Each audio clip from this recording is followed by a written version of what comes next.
เหตุน่ะเป็นอยู่แต่ว่ามันสิขึ้นหรือบ่ขึ้นน่ะบ่ฮู้พี่น้องเอ้ยประมาณนั้นดึงออกซะนี่เบิ่งมันสิบ่ออกบ่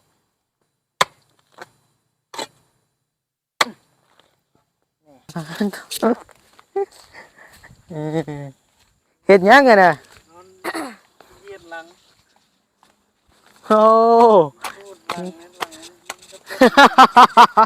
ขึ้นได้เชยพี่น้องเอ้ยโอ้โตไอ้กอลิงปิ้งกุ้งไหมพี่น้องเอ้ยขึ้นได้แน่ได้นี่ค่ะ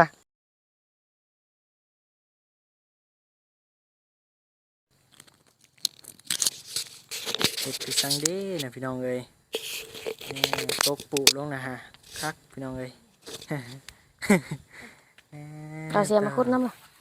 เอาน้องพี่น้องเนาะบัดนี้เปิดคลิปเปิดภาพมาบัดนี้พี่น้องเอ้ยเนาะก็อยู่บอนเก่าบอนเดิมเนาะพี่น้องเนาะอยู่เฮือนน้องเทพเด้อพี่น้องเด้อหรือว่ากระตูบน้องเทพนะพี่น้องเนาะคุดมาอีก EP 2นะพี่น้องเนาะเฮือนน้องเทพพี่น้องเอ้ยคือมาเห็ดน้ำพักพี่น้องเอ้ยเห็ดน้ำพักปลาไว้นะพี่น้องเนาะวันนี้มามือหนาวันนี้ซื้อนายพักมาให้น้องเทพเพิ่นนะพี่น้องเนาะให้ทั้งแม่เพิ่นปลูกนะพี่น้องเนาะวันนี้ก็ขอกลับทักทายสบายดีพ่อแม่พี่น้องเด้อเนาะเบิดทุกผู้ทุกคนบ่ว่าสิอยู่ฝั่งลาวฝั่งไทยและก็ต่างประเทศเด้อพี่น้องเด้อเนาะโดยสบายดีเด้ออีกคำหนึ่งสบายดีโดยหอดแรงๆนะพี่น้องเนาะพาน้องเพิ่นเห็ดนานพักก่อนพี่น้องเอ้ยให้น้องเพิ่นและพาบ่นิวเห็ดนะพี่น้องเนาะบ่นิวก็เห็ดบ่เป็นโตสบายดีเด้อจอดมื้อนี้ก็พบหน้าพบตากันมื้อพี่น้องเอ้ยเนาะกับบ่าวจอดเสียมสั่นมาป่ะโตหอบแรงนะพี่น้องเนาะหอบคือแข็งแท้นะปึ๊บมันสิได้อยู่บ่ล่ะจักมันคือแข็งเลยมันมีห่างไม้ติว่าเงาบางนี้ก็เจียนนี่บอลนี่ไงปะบ่เนี่ยแม่นพักพี่จักกันนะฮะบ่แม่นหญ้าบ่โดยเอาเห็ดนี่แล้วแหละพอดินงามเนี่ยพี่น้องเอ้ยมันเป็นคอกงัวคอกควายเก่าเนาะอยู่นี่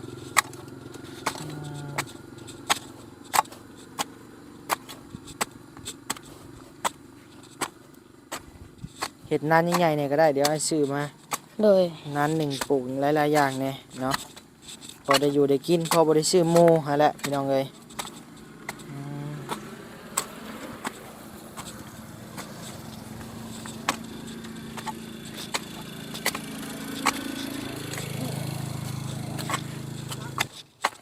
ยังไงวันนี้ก็เห็ดบุเป็นเด้อนางพักงานพักยังไงลองเห็ดบ่ไปเบิ้งจับให้แน่จ้ะว่าไอ้ขี่กระเดือนเบิ้งไอ้ลองมึงดูเป็นอยู่บ่กระคุดนี่เป็นอยู่น้องเอ้ยมุนแบบกวนดินให้มันมุนซื่อๆเนาะแม่นคะแนนเชียร์เห็ดแบบแม่เป็นโบเบ้ปลูกเลยนี่ปลูกเป็นพี่น้องเอ้ยเห็ดน่ะเป็นอยู่แต่ว่ามันสิขึ้นหรือบ่ขึ้นน่ะบ่ฮู้พี่น้องเอ้ยประมาณนั้นดึงออกซะนี่เบิ่งมันสิบ่ออกบ่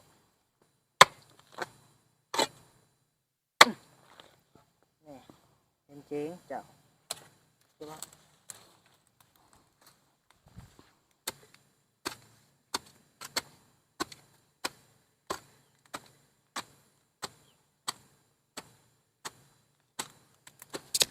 ได้อยู่บ่เดี๋ยวนี้เจ๊คืออยู่บ่ได้คือสิได้เมียนำเขาอยู่บ่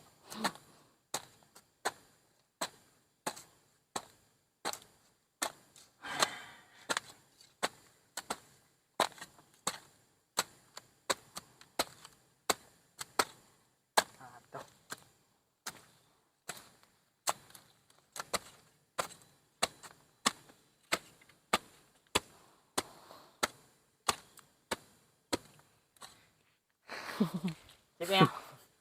นะต่อ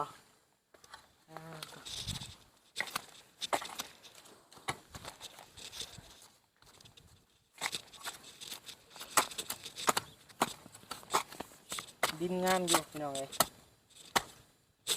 เอาไม้เนี่ยบัดนี้ดินงามอยู่ไม้ก็สิตายแล้วหนีบ่ได้ละพี่น้องเอ้ยมีแต่ดูเล็กกะเอา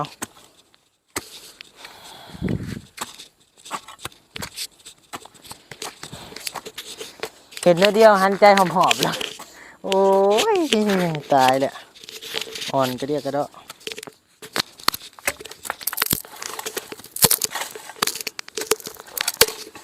นี่หักชับนี่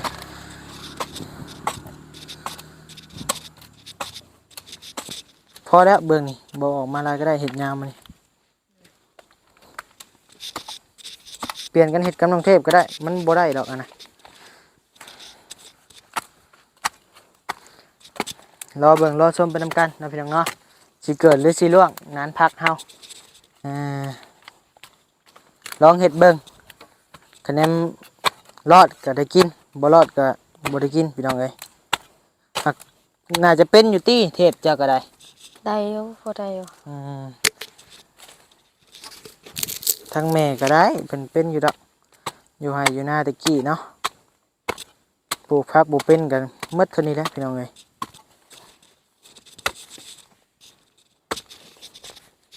ดินดากได้เบิ่งนี่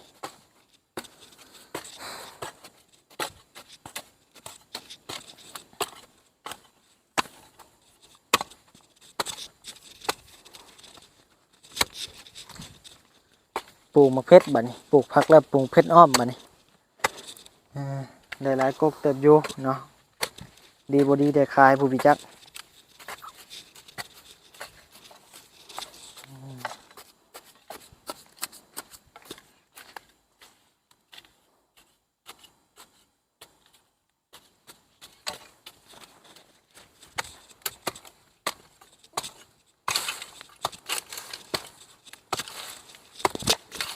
ช่วงนี้ทั้งอันแม่บ้านบ่เอาให้ โดย แม่บ้านอยู่หมอ โดย อยู่เซโปนพุ่นบ่ แม่น เพิ่นเอาส่งเอาเสียให้ โดย ดีเนาะ โดย แล้วก็ กินฮอดลาวอยู่บ่ คิดฮอด ไปบ่ไปหา อยากไปอยู่ ไปอยู่ โดย เรียนจบหาเงินเก่งๆซื้อรถไปหาลาวเด้อ โดย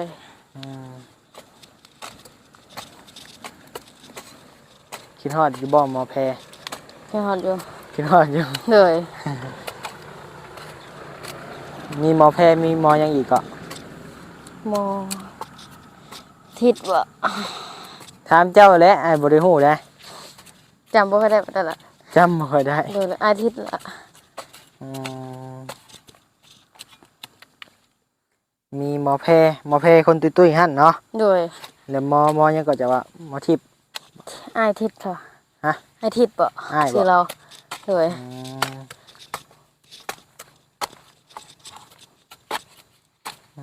ยังไง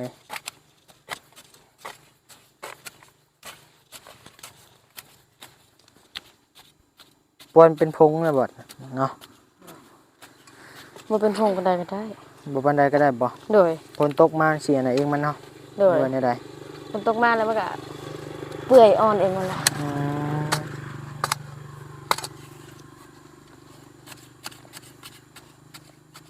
เนี่ยฮอดพี่โลแล้วหรือว่ามันแข็งแล้วบ่ แข็ง แข็งแล้วก็เอาแต่นี่แหละเฮ็ดแปลงมันงามๆแล้วก็เอาแต่นี้ โดย แล้วก็หาบนใหม่เบิ่งเมื่อยแล้วบ่ ขาบ่เฮ็ดอยู่ โอ้ยคนจะจ่อยนึงก็ได้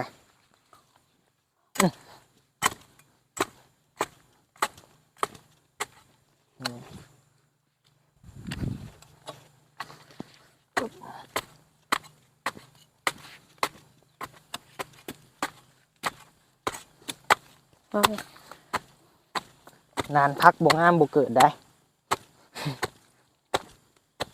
โอเคเรียบร้อยพี่น้องเอ้ยได้นานหนึ่งละเนาะอยู่นั่นก็ได้บ่ ได้ได้ เอาย่องเฮ็ดบัดเบิ่งข้อยสับกระตอนี่ออก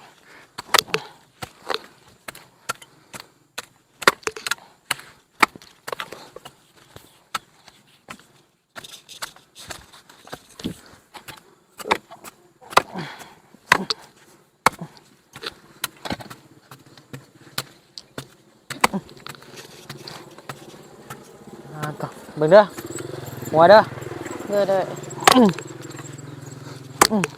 สิบ่ขาดบ่นี่เห็นเก่ง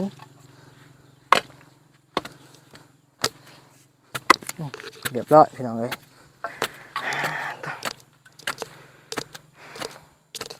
อ่ะจบอ้าวทางผู้ซ่อมย่างเลยพี่น้องเอ้ย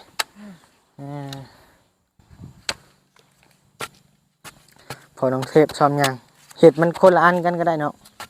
เห็ดคันไปคันมันนะต่อมาชอบเจอหลายๆ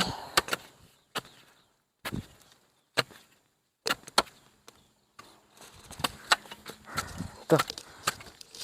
บ้า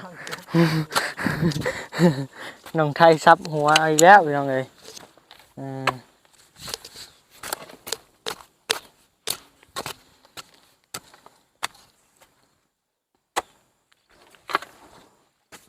น้องไทยกับบไปใส่เบ็ดกบเลยเนาะเดี๋ยวนี้เนาะบ่ไปแหละดีแล้วเนาะถ้ามีของอยู่ของกินถ้าเฮาบ่ลำบากเท่าไรก็บ่ต้องไปเบียดเบียนชีวิตเพิ่นเนาะ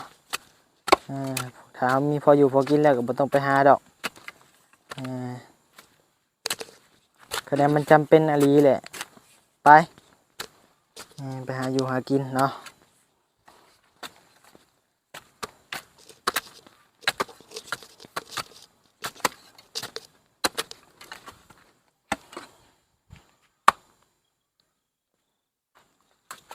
ชัดแห้งแล้วตบน่ะเรียบร้อยเห็นบ่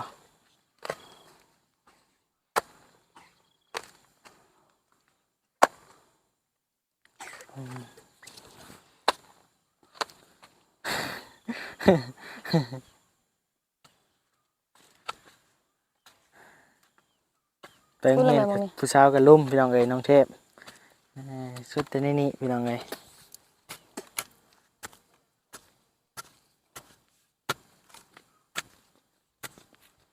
เริ่มมืดแล้วพี่น้องเอ้ย6 โมงแล้วพี่จักฮอดบ่5 โมงครึ่งต่อเพื่อออกเมื่อก็6 โมงพี่น้องเอ้ย6 โมงก็ฮอดเฮือนกับประมาณ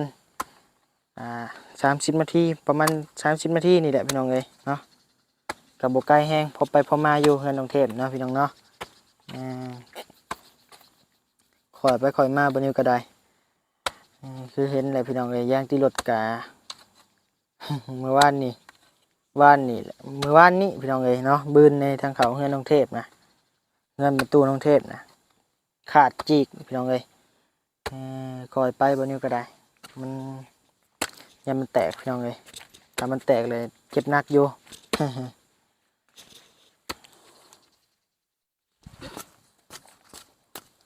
ใช่อะไรอีหยังอ่ะนะเห็ดพี่ช่างอ่ะนะโอ้โหขึ้นได้เฉยพี่น้องเอ้ย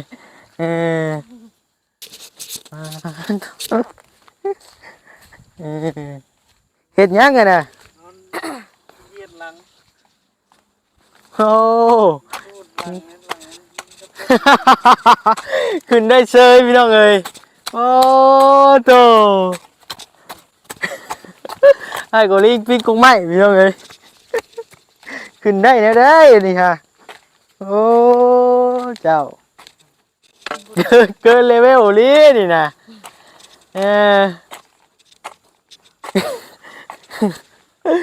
โอ้ยพี่น้องเอ้ยวันนี้จะมัดคำสิว่าเนาะย่างบ่ได้พี่น้องเอ้ยหักปีนขึ้นมาก็ไม่ได้โอ้ยเอาแต่เดี๋ยวเจ้าสิเฮ็ดเนาะ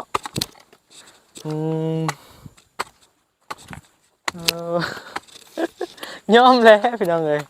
ย่างบ่เที่ยงปีนพวกไม้หลุดได้โอ้เจ้านี่คักมัดแต่เท่านี้พี่น้องเอ้ย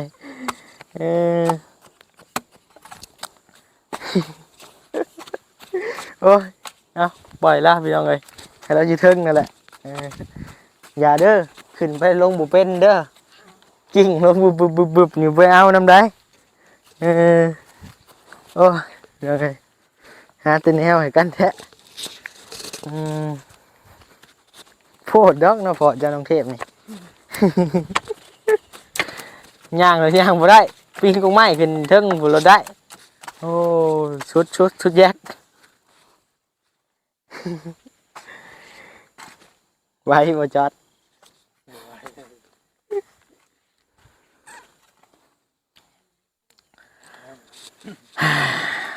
ได้แล้วบาดนี้มีแต่แป้งมันงามๆแหละซับมันละเอียดเป็นไงมันเป็นตะกินของมันอยู่เนาะผักกาดพี่น้องเลยกินกับลาบกับก้อยพี่น้องเลย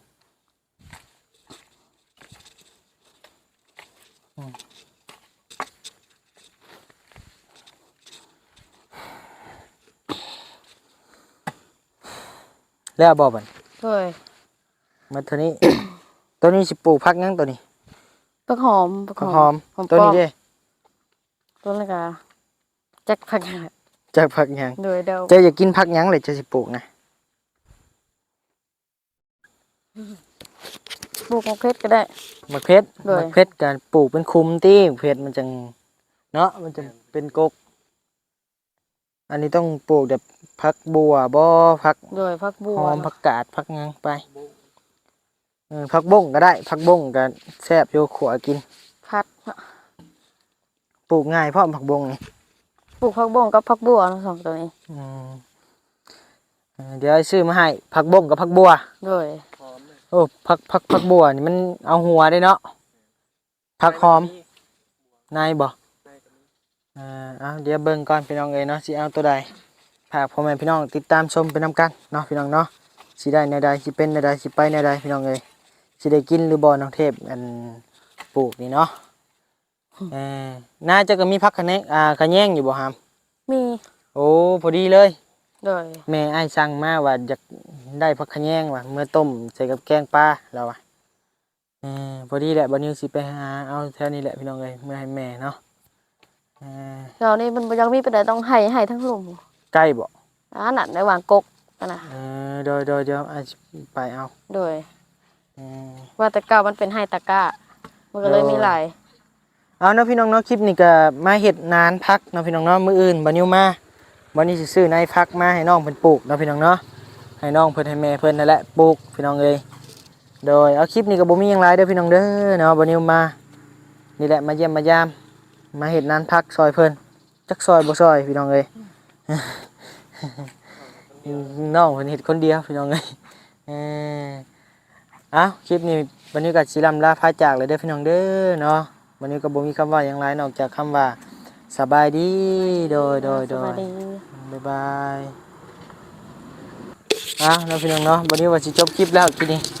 ทั้งแม่เพิ่นว่ามีพักมาปลูกอยู่ว่าซั่นอืม เอานะ เอาปลูกซะพอดีเหมาะเจาะเลยพี่น้องเอ้ยใช่ลงเลยบ่น่ะโอ้ยลงก็บ่เอิ้นกันเนาะลืมเห็นบ่ เลยเอาบ่เบิด rồi xemใช่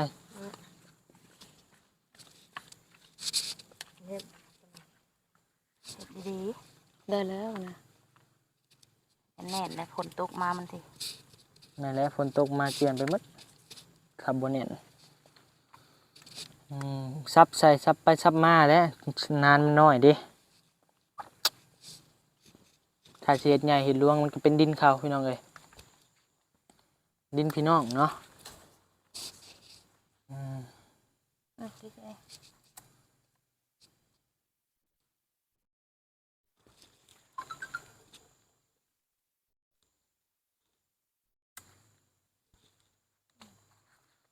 มันเลยเหยียบเด้อ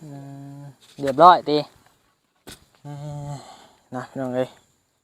จบคลิปเพียงสมีเด้อพี่น้องเด้อเนาะปลูกผัก โดยบ๊ายบายสบายดี